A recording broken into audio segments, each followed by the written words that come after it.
Hello, everyone. I know I have not been on YouTube in quite a while, but I have a special guest today who I think you guys will love. And she and I are so like-minded. And she's over in Switzerland while I'm in the Midwest, as a lot of people know if you listen to my podcast. And her name is Hannah Spear. I hope I'm saying that name right. Is that right, Hannah? Okay. Yep, Welcome. Spear. Welcome. And thank you for coming to talk to me today. I'm so excited to see you. It's a pleasure. Yeah, I'm excited too. I'm looking forwards. Okay, so let me tell everybody a little bit about you so they know who you are. Mhm. So Hannah is a psychiatrist, writer, and podcast host. She's from Norway originally. She's now in Switzerland. And she is the host of the podcast Psychobabble. And here's a description of what Psychobabble or her mission is. Quote, I'm committed to shedding light on the clash between liberal narratives and conservative values within the psychological and psychiatric landscape. In particular, the monopoly the left seems to have on the word compassion. Love this. My goal is to show how an approach to mental health following conservative principles is true compassion. And one of the reasons that spoke to me, Hannah, is because I feel so strongly about that and have really since I entered the working world. I was a teacher back in my 20s. And what was billed as compassion was basically just tacit agreement to anything that's crazy or nuts or does not work or is not helpful under the guise that you are being nice, that you are supportive and helpful, because you just basically are in agreement with things that are not ultimately good for people. And that was sort of a craze really in the 90s that sort of started, where the standards were lowering and we have to understand where people are coming from, which I get, and I get that completely. But the answer to that is not to lower your standards. So to tell people a little bit about what you've seen in the medical world in terms of, well, psychiatry specifically or psychology, and how this gets perpetuated. Absolutely. Yeah, so I worked in a couple of different places, different countries, different types of clinics.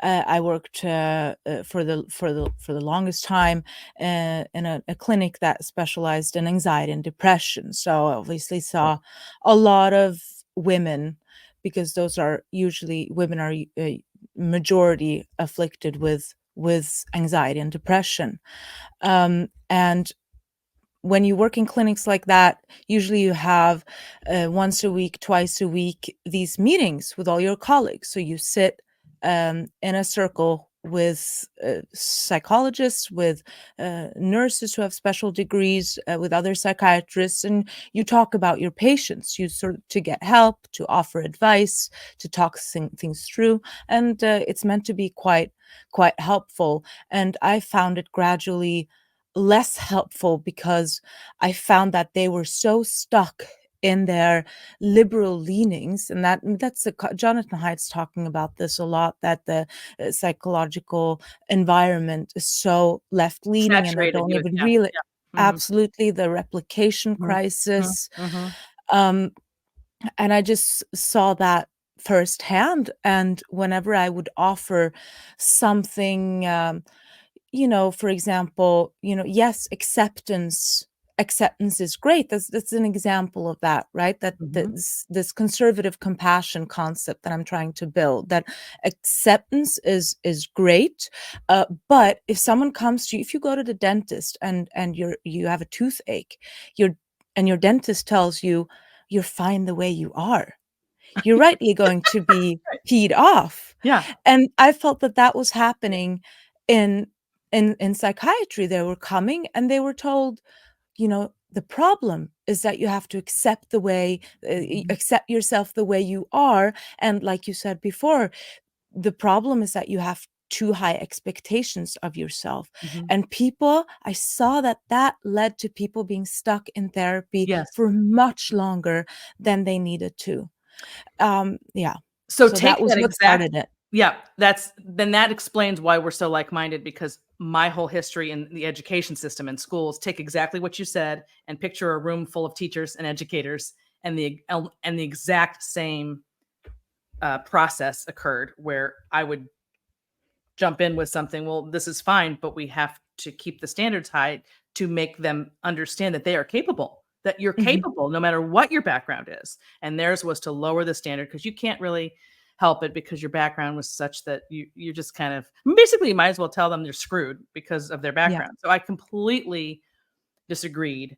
And it was impossible for me to stay there. So it sounds like we have almost identical experiences in that regard.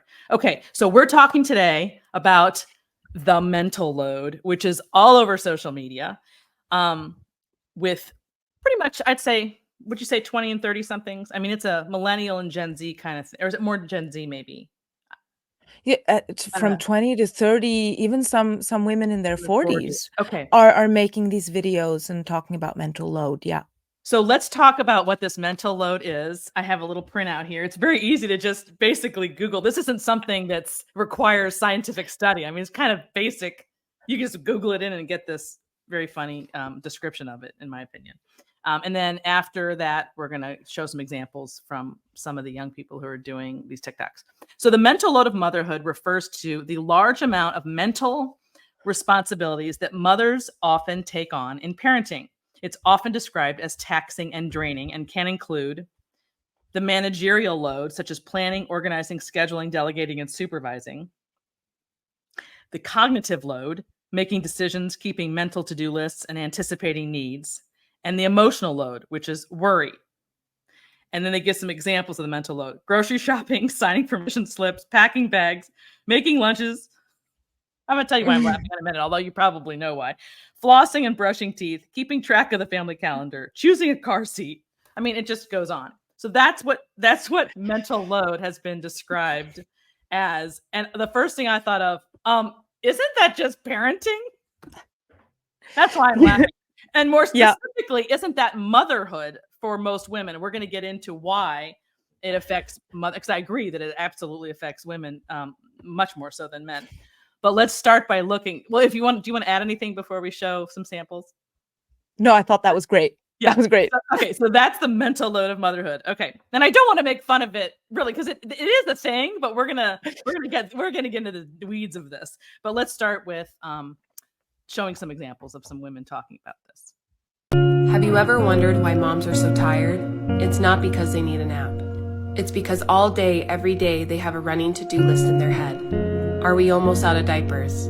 What's for dinner tonight? I really need to clean the house, organize toys, plan my kid's birthday party, make that doctor's appointment, and many, many more. All of these invisible tasks take up mental space in our brains, which can leave us feeling exhausted at the end of the day. Moms don't need a nap. They need a break from the running to-do list.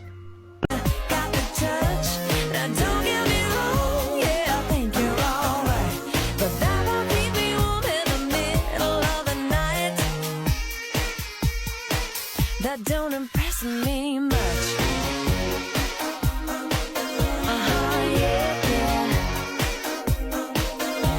I never knew a guy who carried a mirror in his pocket and a comb up his sleeve, just in case. And all that extra old gel in your hair ought to lock it, 'cause heaven forbid it should fall out. I just finished unloading this dishwasher. Oh crap, I forgot to switch over the laundry. Okay, the girls are going down for their nap in 30 minutes, so I better replace these sheets. Oh my gosh, I didn't realize how much of a mess it was in here. I'm just gonna tidy up real quick and then I will remake the bed. I've also got to remember to repaint that dresser. Maybe I'll do that this weekend. It is the mental load, not the physical work at home, that causes more problems when it's not shared equally.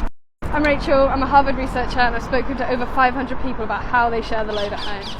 It's less about actually emptying the dishwasher or doing the cooking, it's much more about who does the thinking, planning and organising to run a home and family. If the invisible mental load, also known as cognitive labour, is not shared equally, that's when problems arise. Okay, so that was great. That's great. They're fun. They're fun. When I saw them, I was like, I have to send these to Suzanne and make something. We have to make something. It's too good. So much to say. So much to say. So, you know, their argument is basically that the mental load is terribly unfair to women. This is the gist of it, what I'm getting from it. And they have to take this on, and therefore men should have to take it on too. To exactly spread out the mental load, right? Yeah. That's the argument. Yeah, and they feel unappreciated. Yeah. It's clearly because they keep saying this is the invisible load, Yes. and it's not. I mean, on some lists, like you read before, it's the actual chores, but then on the other hand, some define it as the invisible labor and the emotional labor. If their kid gets bullied in school, and they have to talk to them and solve that for them, then that's the emotional labor, like this stuff that isn't seen, the thinking Yeah. about Yep. apprehending needs. So it's sort of the goalpost keeps shifting. If it's not the chores, then it's thinking It's about never the ending. chores. Yeah. Right. Yeah. And So it's not, I'm not laughing because what they're seeing is not right or isn't accurate or isn't true, because I've experienced it all. My kids are grown. I remember very clearly. And in fact, even today, when they come back in, that mental load comes back into my life and kind of messes with my mhm. my child-free existence, and I go back into that mode. So I'm not laughing because it's not real. What I'm kind of chuckling at is that this isn't new to mothers, right? They've always experienced it back in the day. But what is new, and my argument as for why this is really an unfair conversation without these glaring missing pieces to it, is what is new is that women have taken on the equivalent of 2 full-time jobs. Yeah. Back in the day, all this stuff that they describe about motherhood is real. But when that's your only job, that is the job. It's not going to feel as taxing as it is if you've thrown in another full-time job on top of it. So you're basically, of course, you're going to come up with a phrase for it that you need, because you're not really understanding, in my opinion, the true reason for why this has, become such a thing. And it doesn't delineate between the difference between mothers and fathers. That it's, right now we just like to call it parenting because everything's the same. Everybody works, everybody raises the kids, we all share, everything's 50-50 as if we're the same. So we call it parenting. But there's actually motherhood and there's fatherhood. And mothers experience this mental load naturally. It is innate in them. They are natural nesters. And so when they come home from being this breadwinner, like the husband, this second shift that they take on, it's not about it being unfair and the world does it to you and men are trying to not do their fair share. It's they're not like you. You automatically go into this nesting mode when you come home, and things need to be just so. And you're going to see and feel all these things because it's innate in women to feel it and to see it. What say you? Yeah, Since you're in the throes of absolutely. Absolutely. I think there are a couple of things there. One, and exactly what you're saying, and I see this as well, that women are overworked. But it's and then we're looking for someone to blame. Yeah. And in the marriage, it's then I'm exhausted, which can only mean that you're not pulling your weight. And obviously then the closest one to blame is the husband. Oh, he must not be pulling his weight. And there are several things. Like, first, I'd like to talk about this whole second shift thing, which it turned up in the 80s. It was Yep. this woman called Hochschild. Yes, Harley Hochschild. Right? I never could She wrote pronounce it. Yep. She Great wrote book. the second shift. Yes, but we have to keep in mind that she only did qualitative work. She only interviewed and did this diarying. Also, this Harvard researcher that I think we just watched. She also does this kind of research, and they ask couples to journal what they do to discover who's doing the most, who's doing what. And we have to keep in mind that men and women, they journal very differently. Yes. Yeah, so and that never comes up. I looked into it. That never differences between men and women never comes up, come and up in the conversation.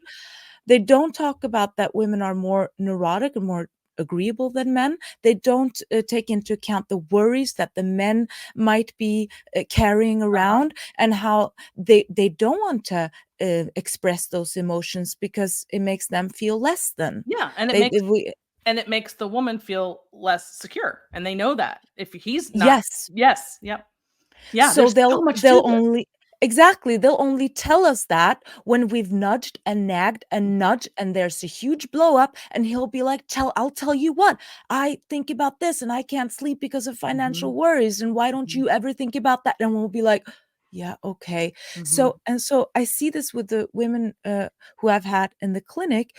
They first of all, they enter marriage with the sort of fundamental resentment towards men. They think that they've been hard done by, that they've had it so much easier, and so they carry that with them into their marriage. And so whenever they're exhausted, their first thought is, I bet he's not coming home early enough because he's drinking with his buddies.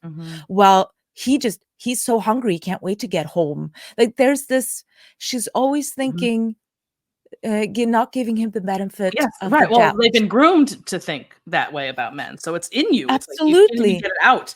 And if you've come from a divorce situation where a mom taught you that, then all bets are off at that point. Yeah. And Go they ahead. also have been modeled, because now these women, they've grown up with working mothers. And a lot of them, the way that I saw it, because it used to be more people could afford help. And now people can't afford that much help anymore when you're talking That's about the true. middle Well, class. not just affording the help, but also the family members aren't around because we're so transient. Exactly. Yeah. So we've grown up with a different way of, and now there's and they say things like, oh, adulting is so hard. And so I hate that they're a that's a bit verb. I really hate that that's a verb. yeah, they're a bit immature when Mhm. it comes to what has to go into this Responsibility. household Yes, and right. parenting and And motherhood. That's a bit immature, and very it immature at work. yeah, yep, and very immature Yeah. at home. But I will say, in fairness to them, no one, I mean, if you've never even considered having a life without a job for X amount of years while you've taken on the motherhood thing, it's like it's like you feel like you're doing just what everyone said to do and what it seems like everyone is doing, but it feels like it's a big trick. It's a trick because you can't possibly be successful doing both of those simultaneously without going mad. So this mental load becomes bigger than it otherwise would, as I said, back when you were just doing that one thing. In other words, the mental load is such a big deal. And it is a thing, and it's part of being a mother and not a father. Unfortunately, you take that up with God, we're made differently. And so if you only have that on your plate, you can handle it. This is really about, in my opinion, the new way in which women are moving through the world and trying to do everything at once. And that's why it seems so unfair, when in fact it's really Exactly. about having made choices that they were taught to make that are really screwing them over down the line, in my opinion, which is why I argue the way I do about how to do life differently. Absolutely. Yeah, yeah, I think so too. Because when I'm a stay-at-home mom, and my husband, he cares for us financially, and he has no problem showing me all the appreciation for what Yeah, I do at home. same. There's no competitiveness, and I think that's a huge problem in these egalitarian relationships, that competitiveness. Because the 100%. moment you show appreciation, the other person is then gonna go, "Oh, well, since you said that, could you take the kids for 2 hours?" And you're terrified of that happening. So there's also, and women, when we don't get enough appreciation, we turn bitter like that. It's a huge problem where we're bitter and resentful, not just because of that lack of appreciation, but also because we want to do the nesting. And when we Exactly. don't have Exactly. enough time to do that, then who's to blame? Yep, I'm you gotta blame exhausted, who's to someone. blame? And there's enough blame to go around. I'm always very sympathetic toward their situation because I believe it was the generation above them that screwed them. That's been my argument all along. So I'm actually Yep. sympathetic to the women who are putting out these TikToks, even though I want to laugh because they've kind of been put in this position, so they don't really understand that this goes way back to the time when you were young and told to Yeah. map out your life, sky's the limit, and just forget about men and marriage and motherhood and just create this life and then try to squeeze that in later. I mean, it goes all the way Absolutely. back to the initial narrative as to how you got here. Yeah, So it's definitely there for, and also, what I saw when I got these women, I tried, tried so hard to help them. And I was frustrated when I heard how my colleagues would treat them, because they would obviously jump on that narrative, right? The mental load, and it must be the husband. But you know, what is the how do you treat resentment? I mean, you either immature and you're feeling sorry for yourself, looking for someone to blame, or you're too agreeable, which a lot of women are. They're agreeable and neurotic, and they need help with those things, and maybe they are being taken advantage of, and you need to help them figure that out, and how to have courage. That's what a lot of these women are lacking, courage to say, I need some appreciation, and that would help me feel better. I'm fine with all the planning. I like doing it, but I need appreciation, just that. And they couldn't. And I saw that my colleagues wouldn't do that. They would go into sort of, let's write these lists. And that doesn't help those women, because it's deeper than that. It's already bitterness. Yes, that's right. And once you get to that point, it's very hard to pull it back. And also, let's look to Scandinavia, the most egalitarian place on earth. Norwegian men do the most laundry in the world. They really do. I saw a newspaper article on that from Norway.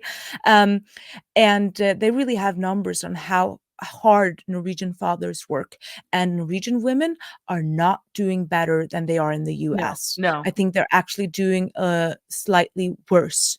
They're also complaining about the second shift and the time trap, as they call it in Norwegian.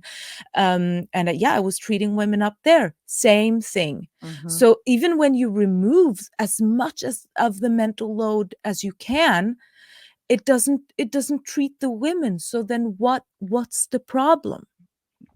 Exactly. And that's what I want to get to, is that the underlying issue here is not unfairness of men, unfairness of society, and how you're put upon as a woman. There are two things. One is the fact that you've taken on the equivalent of 2 full-time jobs, which is making the weight of mothering, especially in the early years, which is already so taxing and so full-time and so hard without a paid job. Yeah. That when you throw that in, forget about it. All bets are off. So of course you're going to be bitter and angry and create reels about the mental load and create phrases called the mental load.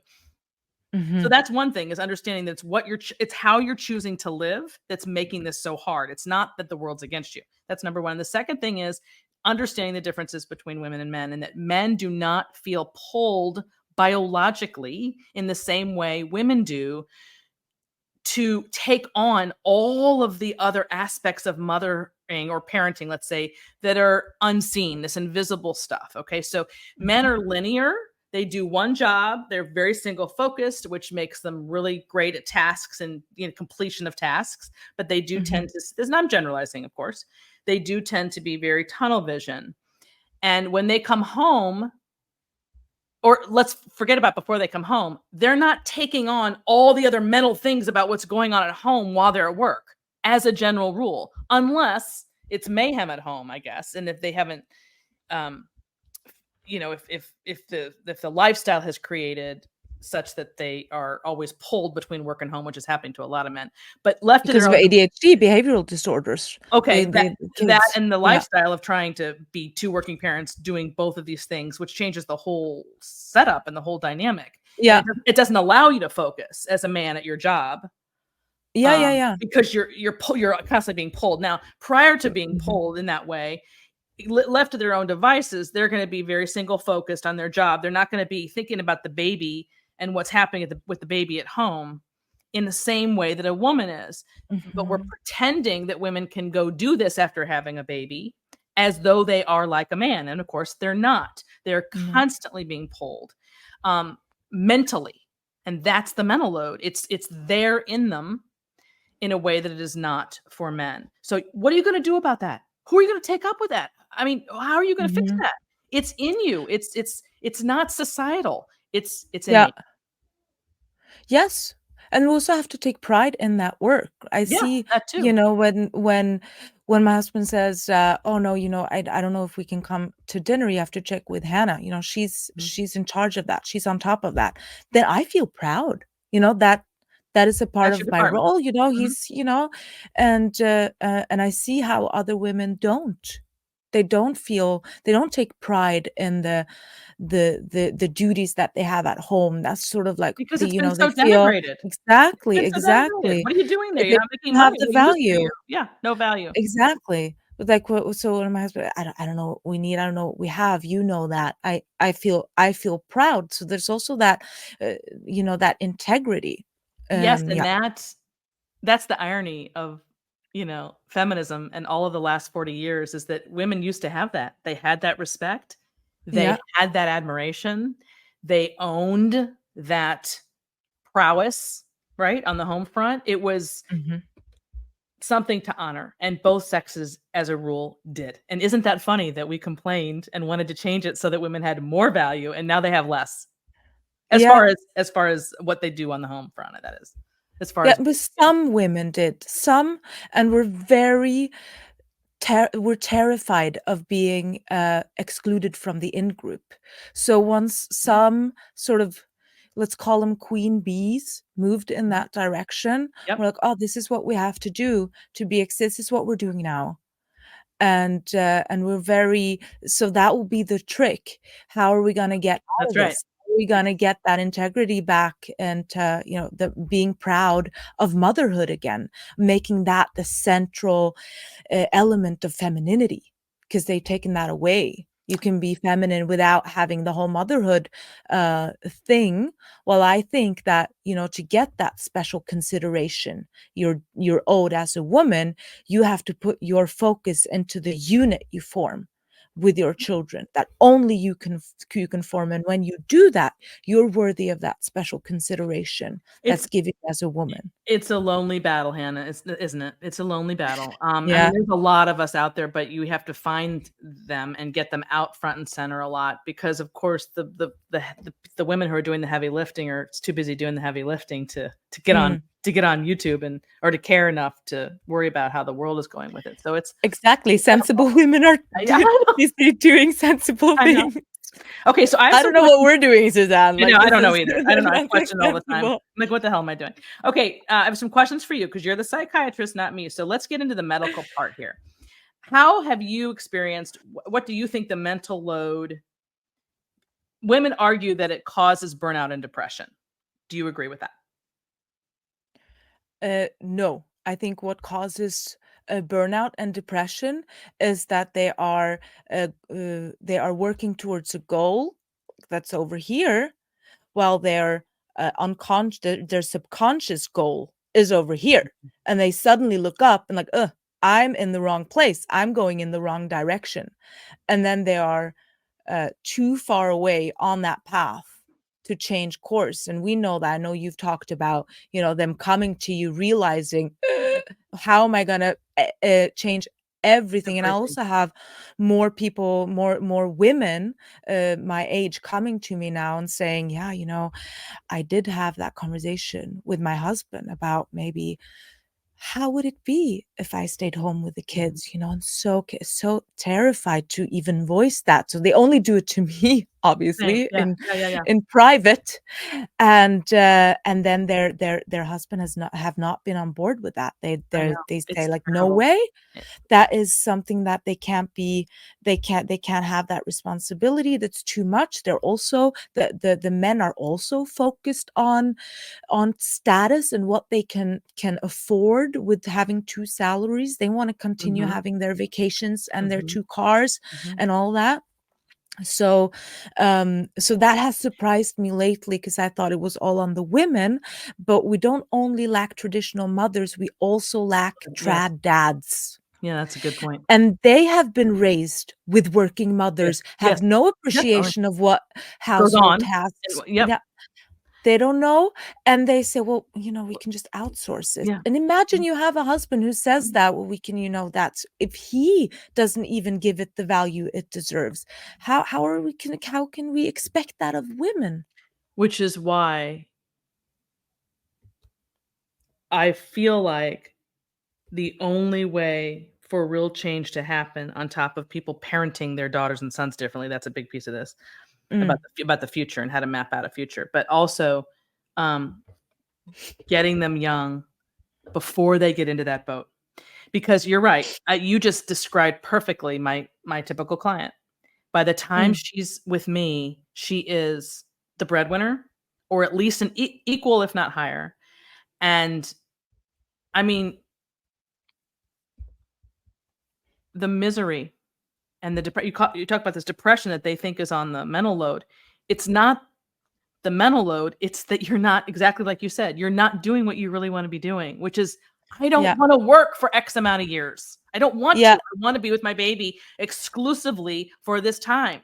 And then I'll There's an consider going back. unfulfilled Yes. need. And Exactly. they've gotten themselves into this pickle where they financially can't, or their husband says no. This is all, that was what was societal. That was parental. That again started way back by setting them up to fail from the get-go, which is why, I'm saying the only Exactly. way to undo that is to not get them in that boat, because it's very hard to undo later. I can sit here having done this for 5 years. Yeah. I make headway, and some people can do it if they're both on board and they really want to do it and they're willing to do what it takes financially. It's totally doable. The problem I run into is that someone's either not, one of the two is not willing, or in some cases they married men who were not on a professional path, and they have to basically start over and try to find a path right when they have a baby, and that's not the time to do that.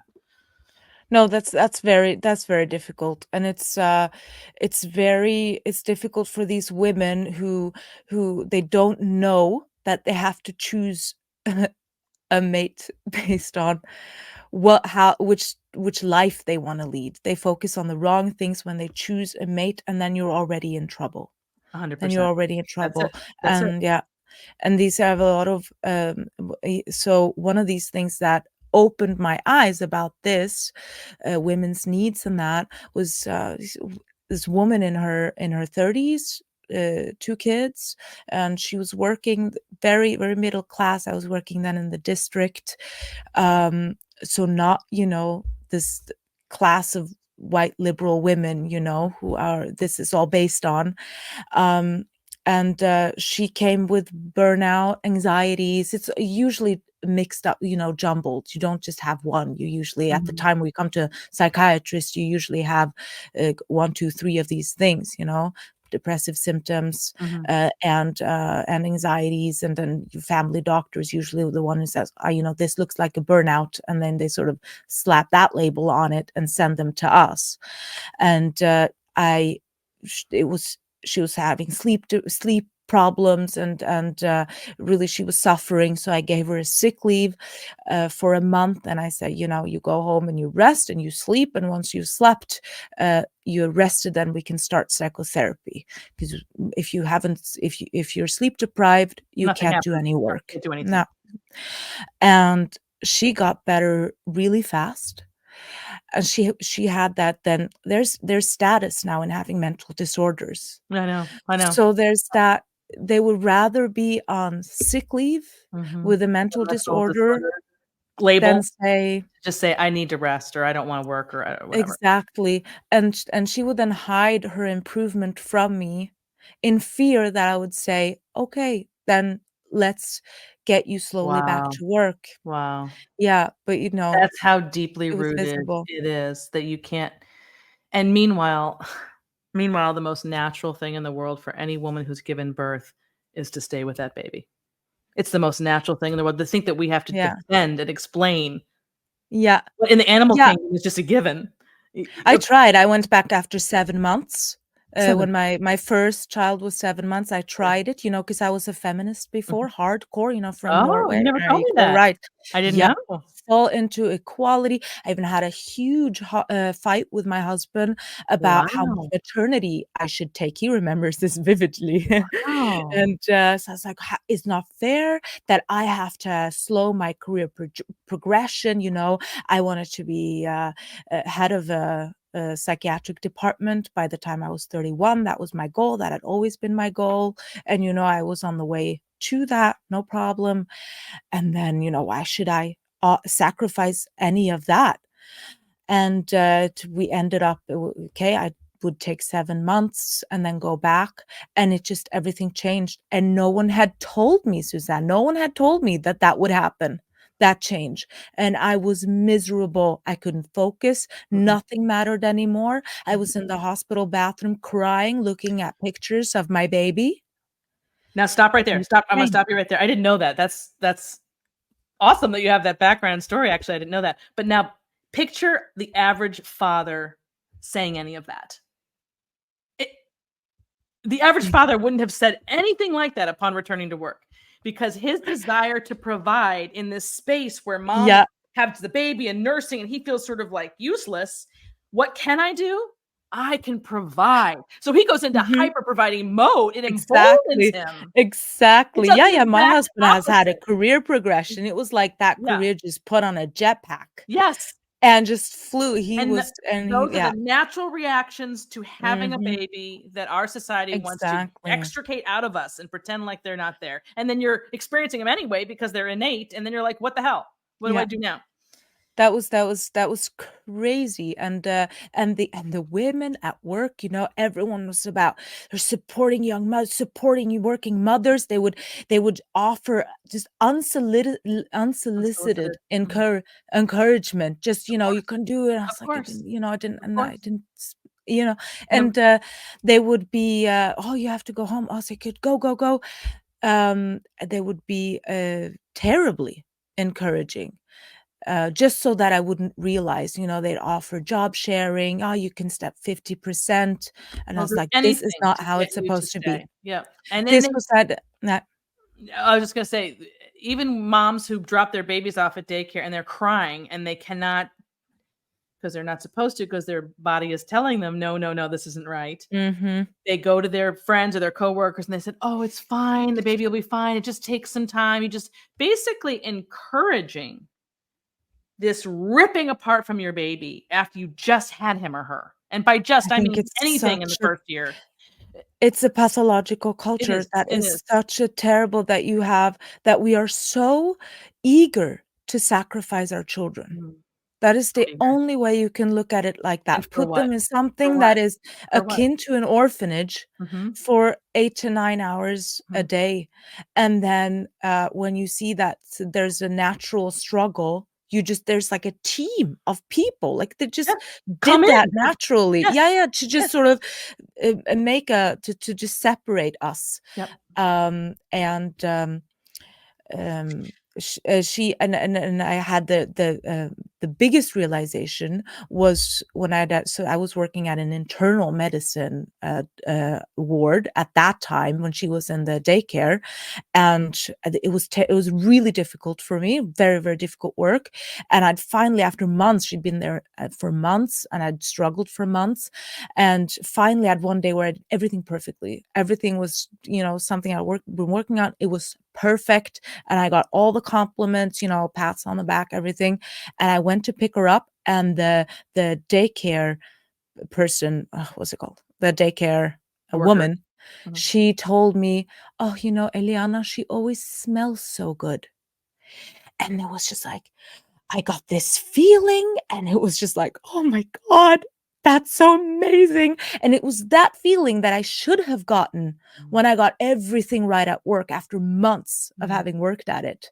It wasn't it was Interesting. nowhere close, and I was just like, you know, that wasn't supposed to that reaction should have come earlier in the day, but the elation that I felt at someone saying that I had the kid that always smelled so nice. I mean, it was just That's really such, interesting. and then I was like, That's very interesting.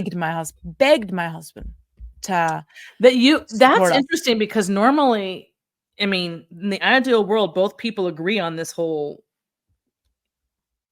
subject prior to getting married. So it sounds like you guys were in agreement on the other side, and then you changed Exactly. your tune and he got on board, which, He God, that's got so on great. board, but he was raised by stay-at-home moms, Yeah, Suzanne. okay. So That helps. he's not a problem seeing everything that needs to be done, and that, you Yeah, know, with the and what a job that is. And yeah, he tells me almost every day that he's so happy. He yeah, says his biggest luxury is that our kids are raised by their mother. yeah. We need more men like Imagine that. Yep. And that makes it easier. But imagine I had a husband who had to say like, oh, I wish we could afford that. And, oh yeah, I guess, we can't go on that vacation. It would be easier. Or like one of these women told me that her husband came home and said, yeah, maybe you should plan your day a bit better.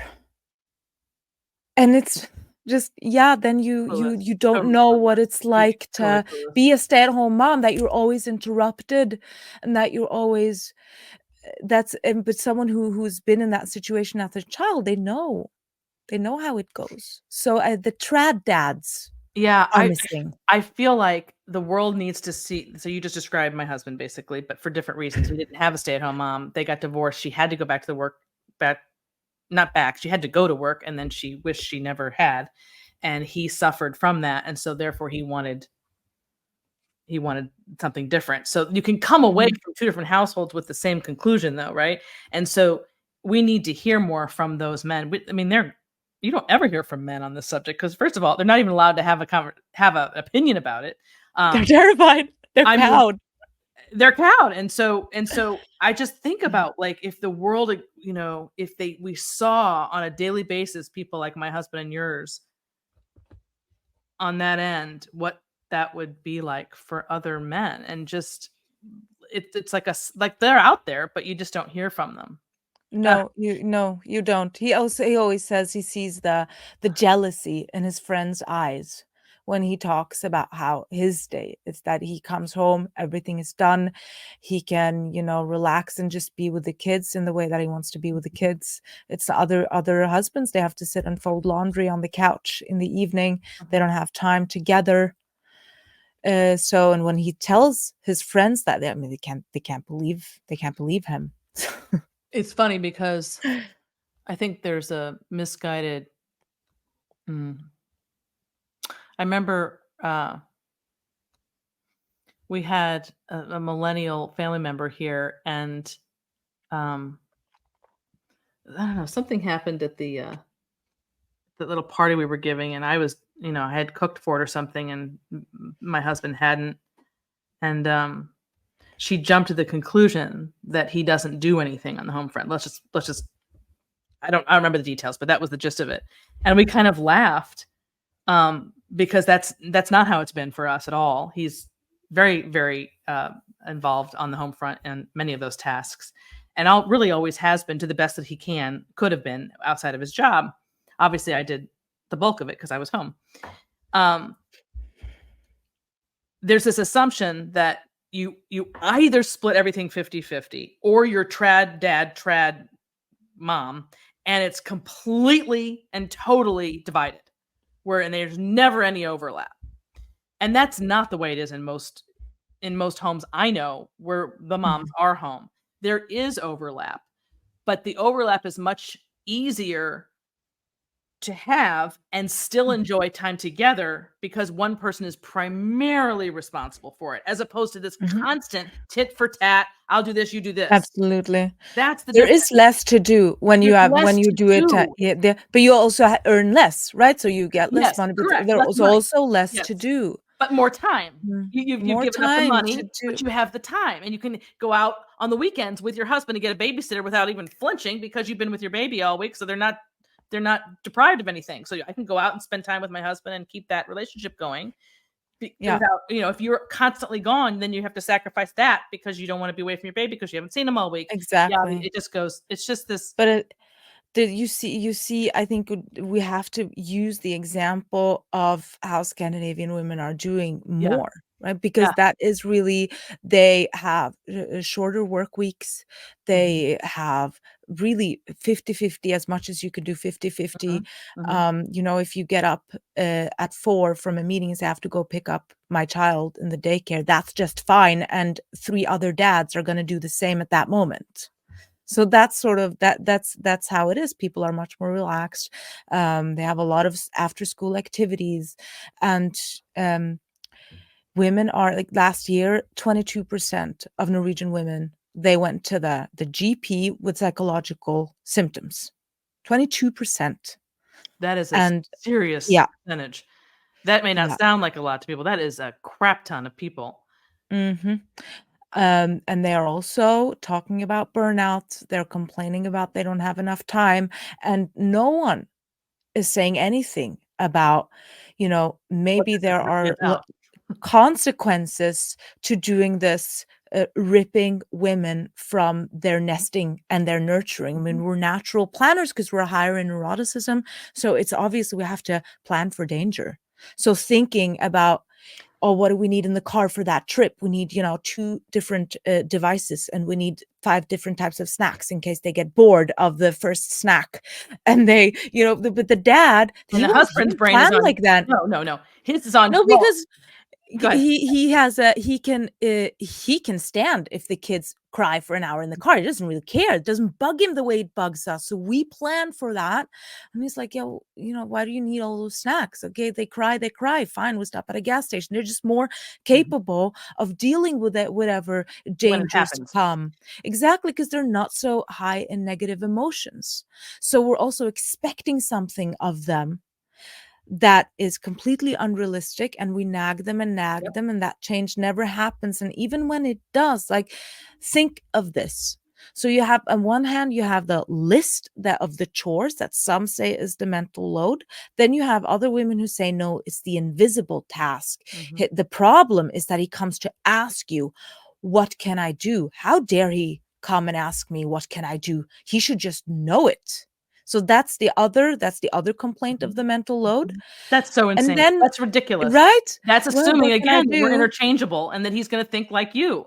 Why do I have to have the mental load of telling you what needs to be done? Can't you just see it? But he can't. But then think about that. I have had women who have husbands who go down in the basement and they game or watch porn instead of spending time with the kids. Now that's a complaint. That Yes. is Yes. legitimate. Yeah.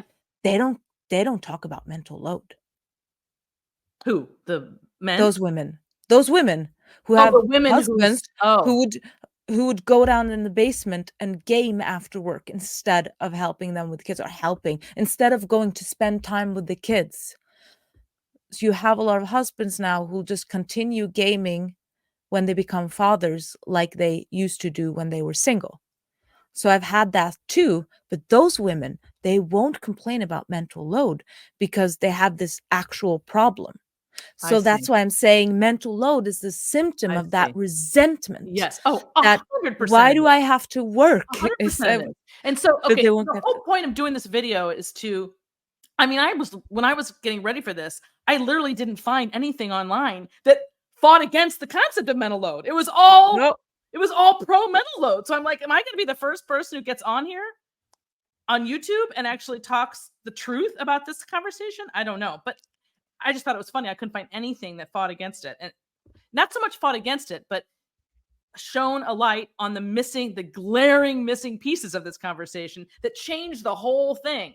And that is, doing 2 full-time jobs simultaneously would make anybody feel exactly how you described and come up with a word for it or a phrase for it. And B, not understanding the differences between women and men, and that they are innate, and that you cannot make men into women. You're not going to make him, your husband, think like you. As a mom, there's mothering and there's fathering, and they're not the same. We lump it under parenting because we're all supposed to be the same, because we're living similar lives. We're both working full time. We're both having children. So therefore, we're just like mirror images of each other. We're interchangeable. Exactly. That's why you're struggling so much, because we're not. And that's where the mental load becomes. It's not that it's not true. It's the impetus, like the reason for it isn't what you think.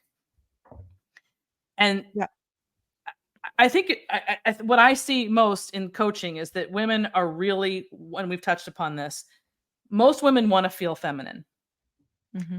And because they're in provider mode all day, once they've given birth, once they have children, because of course that's when it all changes. Prior to that, you're going along just fine. It's the arrival of children that changes this entire thing. Yeah. You're in provider mode,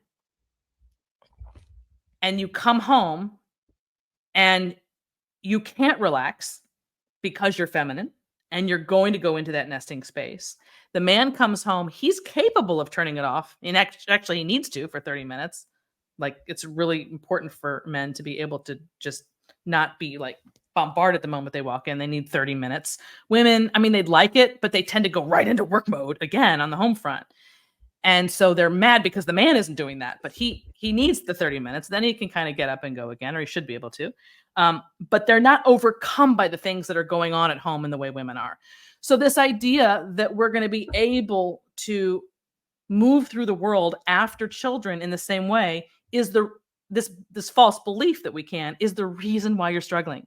And it's why you're coming up with this mental load of motherhood thing being society or your husband's fault or whatever, rather than understanding the true reason for what this is really about, I should say. Let's put it that way.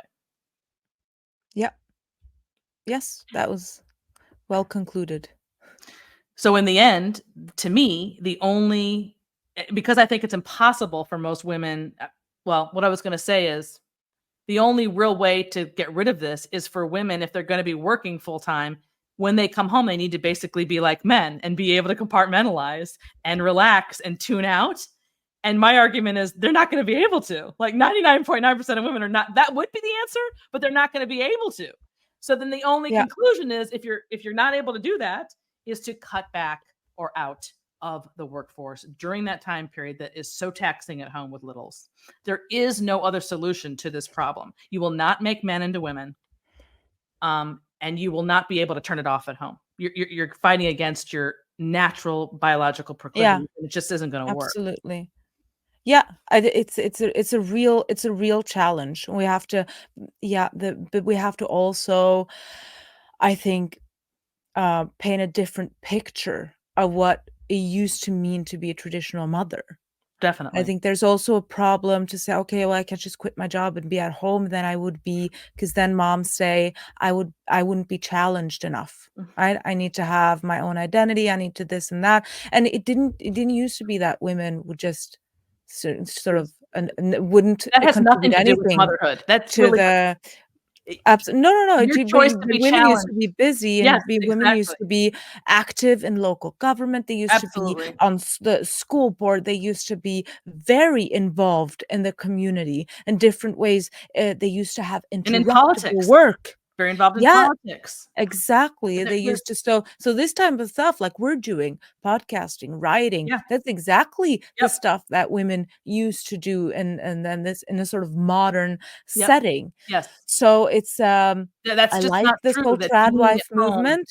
Yeah. Exactly. But well, first of all, the trad wives usually don't have any kids yet. So I've noticed that Wait, say with that the again? trad wife movement, They don't- they don't have what? many of them don't have kids yet. So they're making these very romanticized reels about trad wifing, Without the children. baking bread for 8 hours and that's I think the trad wife movement is a very important thing to happen, because women need to see strong women that they can sort of make an in-group with. So there has to exist an in-group that women can That's go true. for them to change their lives. They can't do that as pioneers, most of them.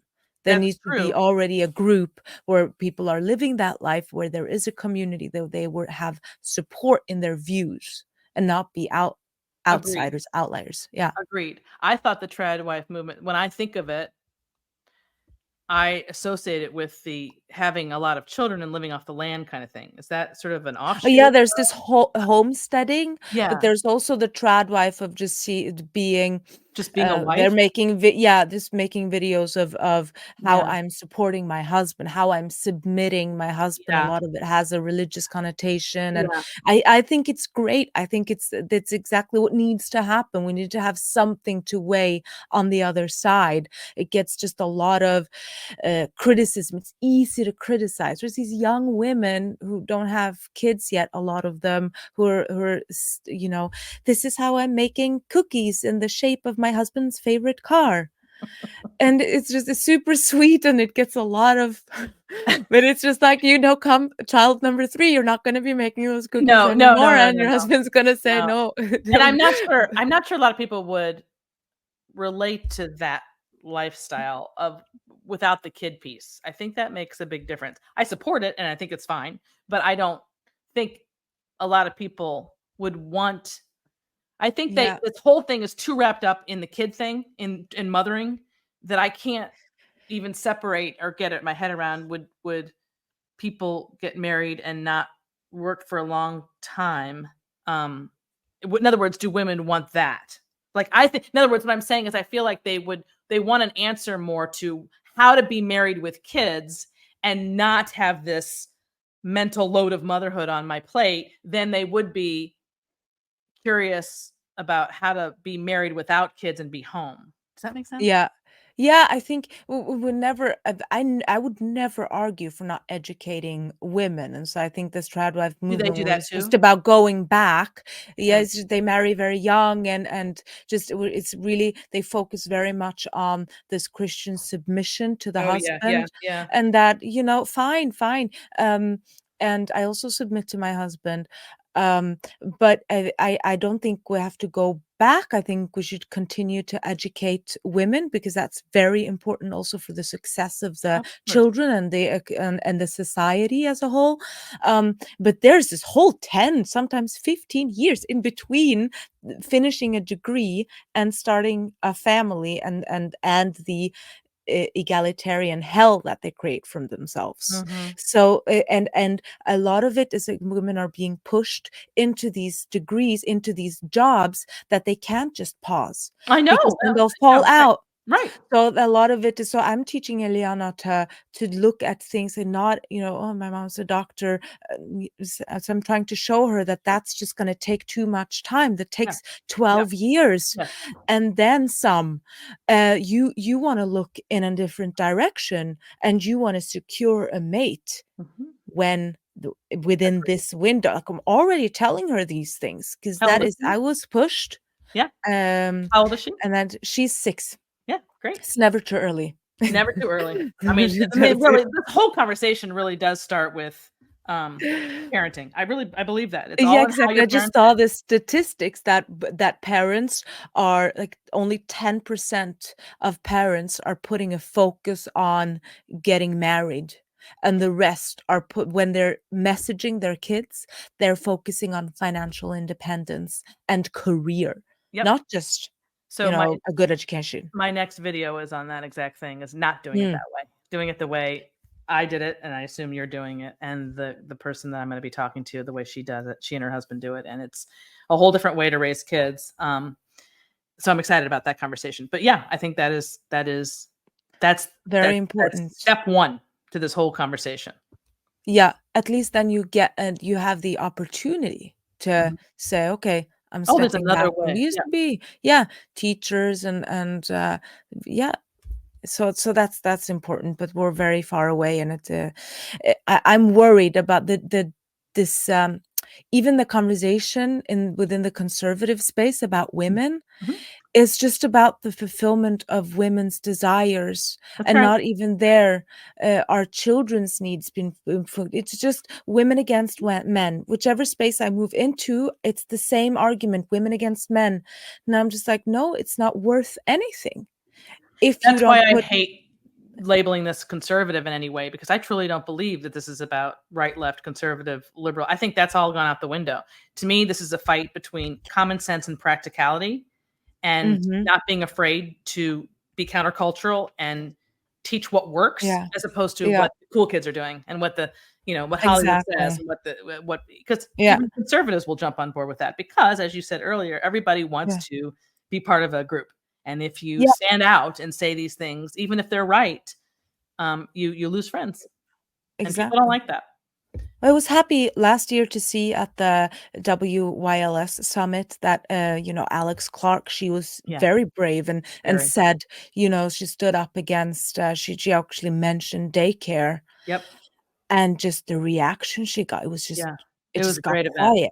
It was a Because great she was event. the only one who would sort of touch that with a 10-foot pole. Mhm. She has a And the lot rest, it of was courage.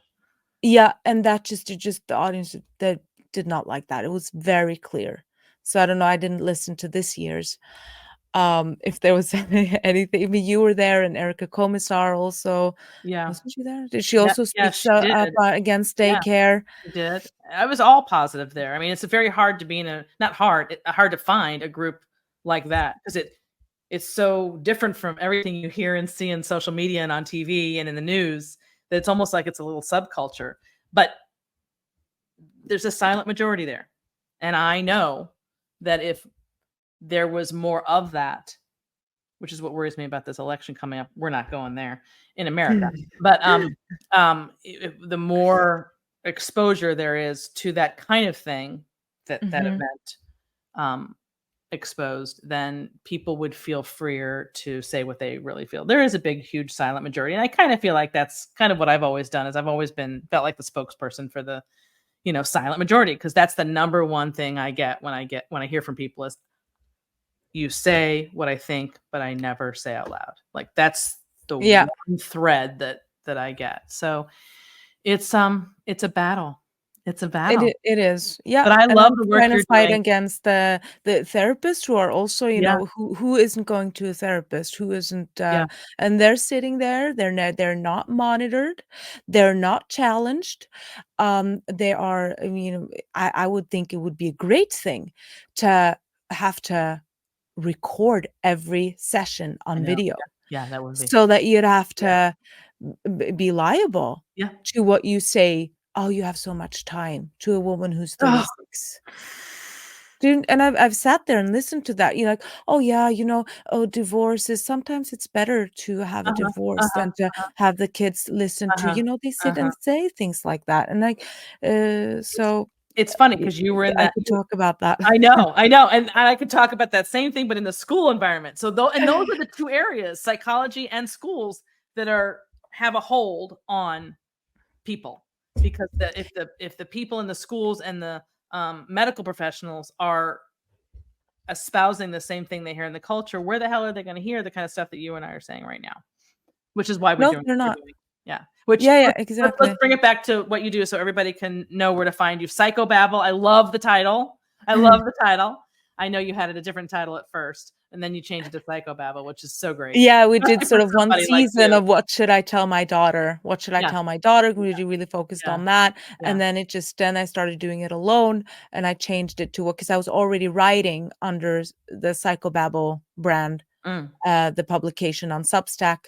So I'm really trying to fight against these liberal narratives that therapists are perpetuating, the lies that they're telling, and the questions they're not asking, and also what to do if you're stuck in therapy and you're thinking, is this what they're telling me true, or is there another alternative? So then you should go and check out Psychobabble. So how do they do that exactly? Go to Substack. Go to Substack, Psychobabble, Hannah Spear, or Psychobabble with Dr. Spear. Then I'll come right up. Okay. Thank you, Hannah. Thank you for Thank everything. you.